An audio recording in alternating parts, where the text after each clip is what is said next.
संवाद की ओर से आप सभी पाठकों और दर्शकों को नव वर्ष की हार्दिक शुभकामनाएं। 2023 आपके जीवन में सुख, समृद्धि और शांति लेकर आए। चली चली चली चली भारत छोड़ो यात्रा चली चली चली चली चली भारत छोड़ो यात्रा चली। कांग्रेस की स्थापना के आज 137 वर्ष पूरे हो गए। कांग्रेस के स्थापना दिवस के अवसर पर राज्यवासियों को, देशवासियों को मैं अपनी ओर से बहुत बहुत शुभकामनाएं देता हूं और कहना चाहता हूं कि जिस उद्देश्य के तहत कांग्रेस की स्थापना हुई थी, उसके तहत हम लोगों ने भारत में आज़ादी पाई।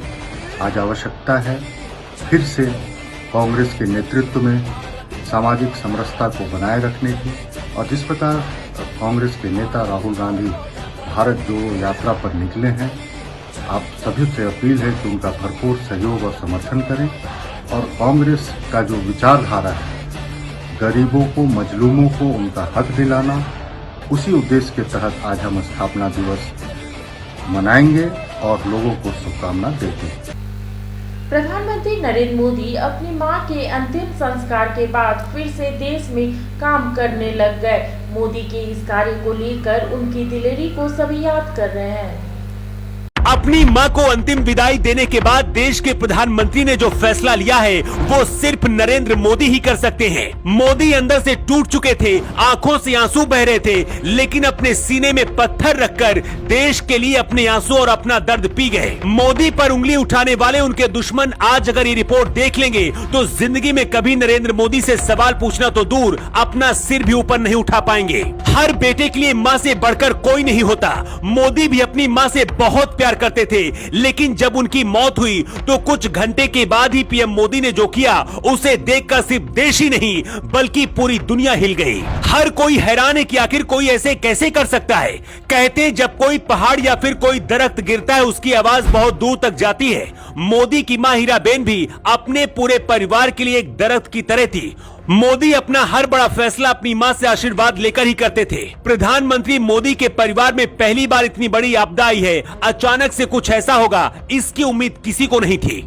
एक दिन पहले ही मां हीराबेन का इलाज करने वाले डॉक्टरों ने कहा था कि जल्दी हीराबेन ठीक हो जाएंगी।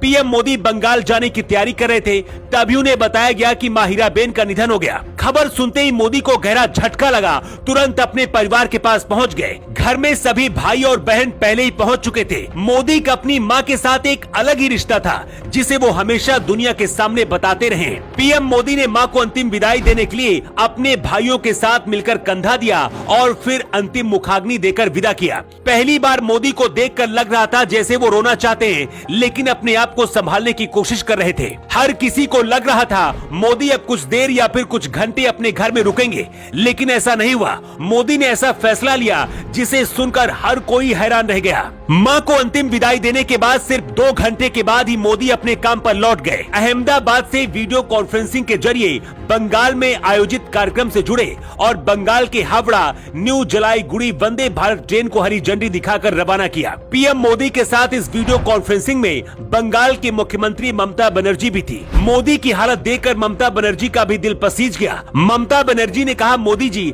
आपकी माँ हमारी भी माँ है, इतना काम मत करिए, थोड़ा आराम करिए। बंगाल के लिए आपने जो किया है उसके लिए बंगाल के लोग हमेशा आपके लिए आभारी रहेंगे।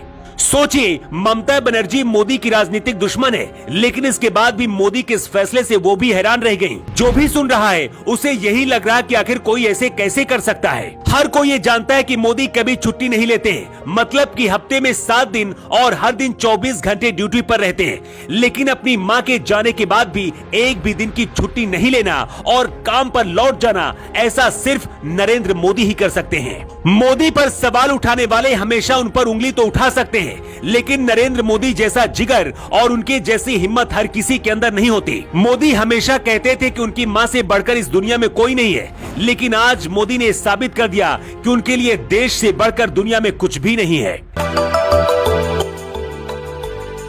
मिनी लंदन मैक्लुस्कीगंज प्रकृति की गोद में बसा ड्रीम डेस्टिनेशन आपका कर रहा है इंतजार। आइए अपने यादगार लम्हों को बिताइए ड्रीम डेस्टिनेशन में। राजधानी रांची से महज 50 किलोमीटर दूर आपका अपना ड्रीम डेस्टिनेशन। जब टूटती है आस, जब थकती है सांस, जब रूठते हैं अपने, मुंह मोड़ता है जमाना, जब अंगड़ाई लेता है संकल्प, फिर बनती है कहानी, बनते हैं अनमिट निशान। देखिए मेरे साथ संघर्ष की दास्तां।